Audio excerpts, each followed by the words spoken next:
তাআলা ঘোষণা দিয়েছেন, আমার কোন বান্দা যদি রাত্রে শোয়ার আগে আমার যে কোনো একটা সৃষ্টি নিয়ে সে চিন্তা করতে করতে ঘুমিয়ে যায়, সারা রাত ইবাদতের সওয়াব হবে।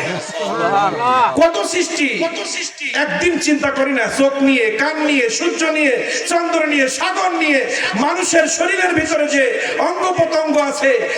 আল্লাহ রাব্বুল আলামিন বললেন, বান্দা ইয়া আইয়ুহাল ইনসানু মা গাররাকা বিরাব্বিকাল কারীম, আমি আল্লাহ তোমাকে সৃষ্টি করলাম, আল্লাযী খালাকাকা ফাসাওয়াকা ফাআদালাক, সুন্দর চেহারা দিয়ে, সুন্দর গঠনতন্ত্র দিয়ে।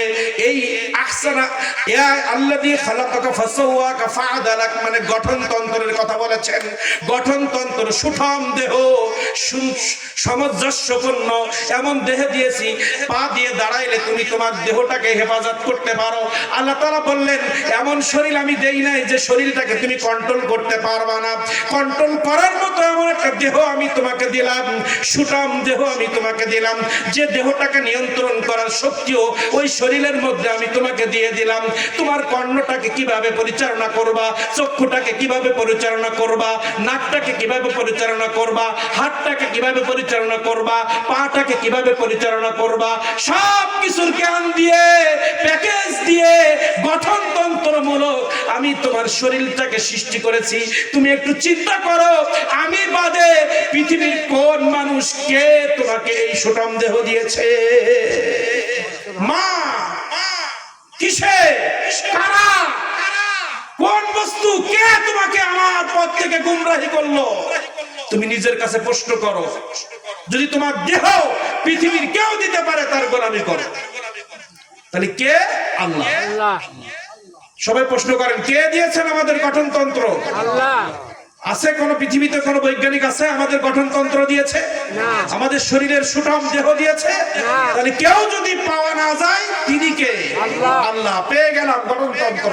আল্লাহ তাআলা বললেন, লাকাদ খালাকনাল ইনসানা ফি আহসানি তাকওয়িম। তাকওয়িম মানে তোমাকে যেমন ভাবে তৈরি করা দরকার আমি তেমন ভাবে করেছি। চোখ যেখানে দরকার সেখানেই বসিয়েছি, নাক যেখানে দরকার সেখানে বসিয়েছি, জিহ্বার কন্ট্রোলের জন্য দুইটা ঠোঁট দিয়েছি। আলাম নাজআল লাহু আইনাইন, আইনাইন দুইটা চোখ দিয়েছি, ওয়া লিসানা ওয়া শাফাতাইন একটা জিহ্বা, দুইটা ঠোঁট। ঠোঁট দিয়ে জিহ্বাটাকে কন্ট্রোল করার জন্য দিয়েছি। জিহ্বা ইচ্ছা মতো ব্যয় করো না। এই ঠোঁটটা দিয়েছি মানে জিহ্বাটা ভিতরের ভিতরে ভিতরে রাখো, ভেতরে বাইর করো না। বাইর করলে বিপদ আছে, এলোপাতাড়ি কথাবার্তা বললে বিপদ আছে। জিহ্বাটারে যাতে কন্ট্রোল করতে পারো, দুই ঠোঁটটা লাগিয়ে দিয়েছি। এরপরেও কি আমাকে চিনবা না? তুমি একটু গবেষণা করো আমাকে নিয়ে, তুমি আসমানের দিকে তাকাও। আল্লাহ তাআলা বলেন, আল্লাযী, যিনি খালাকা সৃষ্টি করেছেন, সাবআ সামাওয়াতিন তিবাকা, সাত আসমান স্তরে স্তরে সৃষ্টি করেছেন। এক আসমান থেকে অমুক আরেক আসমান পর্যন্ত রাস্তা 500 বছরের। কয় বছর? 500 বছর। এখানে হেঁটে যেতে 500 বছর না। পৃথিবীতে যত বৈজ্ঞানিক আছে তারা সবাই মিলে যত দামি যন্ত্র আবিষ্কার করুক না কেন, ওই যন্ত্রে চড়ে কত আসমানে যাবে? 500 বছর পার হয়ে যাবে, যেতে পারবে। যেটা আমরা আকাশ বলে চিনি, যেগুলো দেখি এগুলো মেঘ। পার হয়ে যেতে থাকবেন, যেতে থাকবেন, আপনি মৃত্যুবরণ করবেন, কুল কিনারা খুঁজে পাওয়া যাবে না।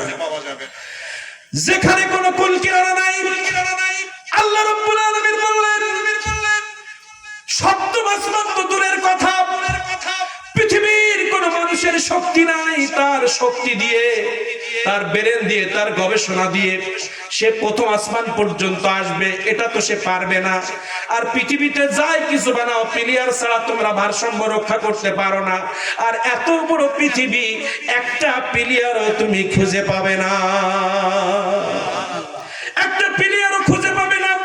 ফারজিউল বাসার হাল তারা মিন ফুতুর, তুমি তোমার চোখটাকে আকাশের দিকে তাকাও, তোমার চোখ ফিরে আসবে, কিন্তু আকাশ খুঁজে পাবা না। তাকাইতে তাকাইতে তোমার চোখ আবার নিচের দিকে ফিরে আসবে। সুম্মারজিউল বাসার কাররাতাইন ইয়ানকালিবু ইলাইকাল বাসারু খাসিআ ওয়া হুয়া হাসির, তোমার চক্ষু দুর্বল হয়ে যাবে, তাকাইতে তাকাইতে দেখতে দেখতে তোমার চক্ষু দুর্বল হয়ে যাবে, কিন্তু তুমি কোনো কুল কিনারা খুঁজে পাবে না। শুধু তাই নয়, এত বড় আসমান বিনা খুঁটিতে সৃষ্টি করেছি, একটা ছিদ্রও তুমি দেখাইতে পারবা না। তোমরা ছাদ বানাও, বিল্ডিং বানাও, এখানে ফাটল ধরে পানি আসে, তোমার চাল দিয়ে ঘরে পানি পড়ে, কিন্তু আমি এমন একটা আসমান তৈরি করেছি যে আসমানের ভিতরে কোনো ছিদ্র তুমি খুঁজে পাবা না। এই যে বৃষ্টি হয়, এটা কিন্তু ওই মেঘমালা জমিন থেকে বাষ্প হয়ে পানিগুলো আকাশের দিকে ওঠে, ওখানে মেঘ তৈরি হয়ে আবার বৃষ্টি দেয়। কি তৈরি করে? এই জমিন থেকে ওঠায় আবার এই জমিনের মধ্যে আল্লাহ তাআলা মেশিন কিভাবে ফিট করেছেন? পারবো আমরা পানি দিয়ে তৈরি করে সমগ্র বিশ্বের ফসলগুলো ভেজায় দিতে? আল্লাহ তাআলা দিচ্ছেন। আল্লাহ তাআলা বলছেন, এত কিছুর পরেও তোমার আমার থেকে কে মুখ ফেরাইল? আল্লাহ প্রশ্ন করছে, কিসে? কারা? কারা তারা যারা আমার থেকে তোমাদেরকে দূরে সরায় রাখে? আমাকে ভুলে গেলে? আমি নামাজ দিলাম, আজান হয়েছে, তুমি মসজিদে আসো না, কিসে? কারা? কে তোমাকে আমার নামাজ থেকে দূরে রাখলো? কে তোমাকে পর্দা থেকে দূরে রাখলো? কে তোমাকে হালাল ব্যবসা থেকে হারামের দিকে নিয়ে গেল? কে তোমাকে ঘুষের থেকে নিয়ে গেল? কে তোমাকে পিতামাতাকে কষ্ট দেওয়া শেখালো? কে তোমাকে আত্মীয়তার সম্পর্ক ছিন্ন করা শেখালো? কে তোমাকে সমাজের মধ্যে বিশৃঙ্খলা তৈরি করা শেখালো? কে তোমাকে আমার নবী মুহাম্মদুর রাসূলুল্লাহর শানে বেয়াদবি শেখালো? কে শিখালো তোমাকে? আসেন, এরপরে পৃথিবীর কেউ পারলো না প্রথম আকাশে যেতে। সেই আকাশ ভেদ করে প্রথম আকাশ নয়, দ্বিতীয় আকাশ নয়, তৃতীয় আকাশ নয়, চতুর্থ নয়, পঞ্চম নয়, ষষ্ঠম নয়, সপ্তম নয়, সপ্তম আকাশ ভেদ করে আরশে আজিমে যিনি গিয়েছেন তিনি হচ্ছে মুহাম্মদুর রাসূলুল্লাহ। নারে তাকবীর, নারে রিসালাত, পবিত্র ঈদে মিলাদুন নবী, পবিত্র ঈদে মিলাদুন নবী।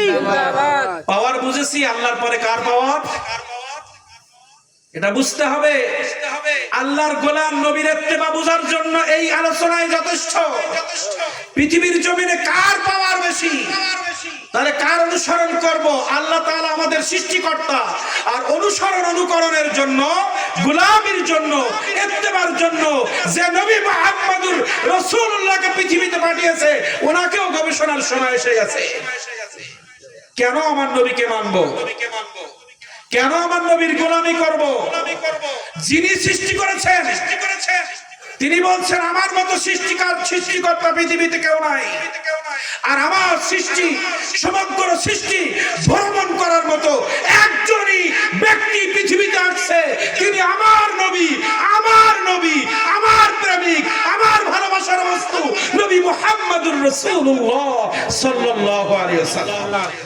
সমগ্র বিশ্ব গবেষণা করেন, 1500 বছর আগে নয়, পৃথিবীর সৃষ্টি থেকে আজ পর্যন্ত, কিয়ামত পর্যন্ত গবেষণা চলবে। পৃথিবীর কোন নবী, কোন আউলিয়া کرام, কোন সাহাবায়ে کرام সপ্তম আসমান ভেদ করে আরশে আজিম পর্যন্ত কোন গবেষক, কোন ইঞ্জিনিয়ার, কোন ব্যারিস্টার, কোন বিশ্ব নেতা, যাই বলি না কেন, কেউ আল্লাহর পর্যন্ত পৌঁছাতে পারে নাই। শুধু পৃথিবীর কেউ নয়, আর যে ফেরেশতা আল্লাহ রাব্বুল আলামিন নূর দিয়ে সৃষ্টি করেছেন, যে জিবরাইল আলাইহিস সালাম এই জায়গায় যদি দাঁড়ায়, এখানে দাঁড়িয়ে সমগ্র বিশ্বটাকে তিনি ছাতা দিয়ে ঢেকে রাখতে পারে, এমন পাওয়ার। জিবরাইল আলাইহিস সালাম যদি এই গুনাহগার কোটি জমিনে দাঁড়ায়, ওনার দেহর গঠন, ওনার পাখার গঠন বলছি, জিবরাইল আলাইহিস সালাম যদি গুনাহগার কাটে জমিনে দাঁড়িয়ে তার পাখাগুলো বিছায় দেয়, সমগ্র পৃথিবী তিনি ওই পাখা দিয়ে ঢেকে ফেলতে পারবে। এর দলিল কি? আজরাইল আলাইহিস সালাম এখানে দাঁড়াবে, দাঁড়িয়ে যদি তার পাখাটা বিছিয়ে দেয়, সমগ্র পৃথিবী তার পাখার নিচে। তাই কত পাওয়ার একজন ফেরেশতা, একজন ফেরেশতার সাথে পৃথিবীর কারোর সাথে তুলনা হয় না। সেই ফেরেশতা সপ্তম আসমানে গিয়ে আটকায় গেল, ফেরেশতাকে ওভারটেক করে নবী মুহাম্মদুর রাসূলুল্লাহ আল্লাহর কাছে চলে গেছে। তাহলে পৃথিবীর কারোর সাথে তুলনা নাই। আপনি আমি সাহাবায়ে কেরাম, আউলিয়া কেরাম, বৈজ্ঞানিক, দার্শনিক, ডাক্তার, ইঞ্জিনিয়ার, দেশ প্রধান, কোন গবেষক আমার নবীর পাশে যেতে পারলো না। এবার আসেন আমার নবীর পাশে আল্লাহর পরে এই পৃথিবীর জমিনে নবী বাদে ফেরেশতাদের পাওয়ার আছে। যে ফেরেশতা এখানে দাঁড়িয়ে সমগ্র বিশ্বকে ছাতা দিয়ে ঢেকে রাখতে পারে, এমন পাওয়ার যে ফেরেশতা দেখলে আমাদের জানটা অটোমেটিক বেরিয়ে যায়, যে আজরাইলকে দেখলে জানটা অটোমেটিক বেরিয়ে যাবে।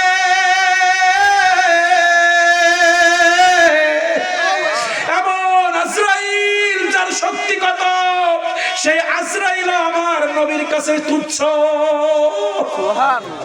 সে আজরাইলকে অনুমতি নেওয়া লাগে জান কবজ করার জন্য। যিনি যে জিব্রাইল আল্লাহর কাছে যেতে পারলো না, আমার নবী চলে গেলেন। আর আজরাইলের পাওয়ার সম্পর্কে একটু শুনেন, তাহলে বুঝবেন পৃথিবীর জমিনে শুধু গুনাহগার কাটির মানুষ মারা যায় না সাতক্ষীরার মানুষ মারা যায়? কথা বলেন। এই বাংলাদেশে প্রতিদিন টিভি খোলেন, ইউটিউব, ফেসবুক খুলে দেখেন, আজকে মাওয়া রোডে 2টা বাস অ্যাক্সিডেন্ট করে 10 জন মারা গেছে। অমুক লঞ্চ ডুবে 20 জন 50 জন মারা গেছে। ঢাকা আমার অমুক আত্মীয় স্ট্রোক করে মারা গেছে। গুনাহগার কাটির জমিনের মানুষ মরে। এই বাংলাদেশে প্রতিদিন গড়ে 50 জন, 20 জন, 100 জন, 500 জন মানুষ মরে। এটা গেল বাংলার জরিপ। যান আমেরিকা, অস্ট্রেলিয়া, কানাডা, থাইল্যান্ড, সৌদি আরব চলে যান, এই উমরার সময়, হজের সময় কত মানুষ মারা যায়। সারা বিশ্বে হাজার হাজার মানুষ প্রতিদিন মারা যায়। কিন্তু প্রত্যেকের জান তো নেওয়ার জন্য আল্লাহ একজনই ফিট করেছে, তার নাম আজরাইল। তাহলে একে আজরাইল আলাইহিস সালাম সমগ্র বিশ্ব থেকে কিভাবে তিনি জান নিলেন? আমার নবী মুহাম্মদুর রাসূলুল্লাহ সাল্লাল্লাহু আলাইহি ওয়াসাল্লাম উদাহরণ দিয়েছেন, তুমি